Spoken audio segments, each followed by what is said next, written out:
ডিনাকে অসম্মান করে সোহাগকে সম্মান করে সকলে।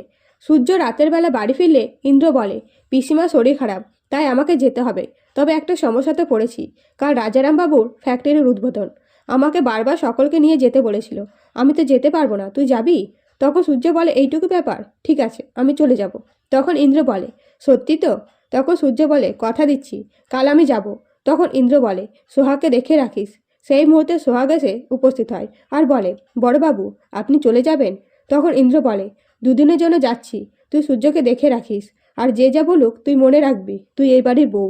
এর পরের দিন সকালে রূপা ও সার্থক উদ্বোধনে যাওয়ার জন্য তৈরি হয়ে সোহাগকে বলে সূর্যকে ডেকে দিতে। সাথে সাথে বলে, সোহাগ তুমি কমলালেবুর যে পায়েসটা রান্না করেছিলে সেটা আছে?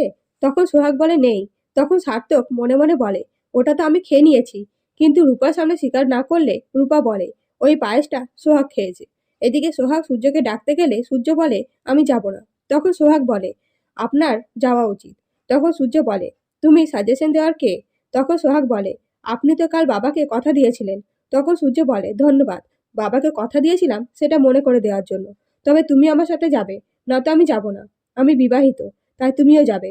তখন সোহাগ আপত্তি জানালে সূর্য বলে, তুমি গেলে বাবার সম্মান রক্ষা পেত। এই কথা শুনে সোহাগ রাজি হয়ে যায় এবং উদ্বোধনে গিয়ে পুরোহিত আরতি করতে বললে রাজারাম বাবু যেই ডিনাকে আরতি করতে বলে তখন রূপা বলে, ও তো লগ্নভ্রষ্টা, ওকে দিয়ে আরতি করানো যাবে?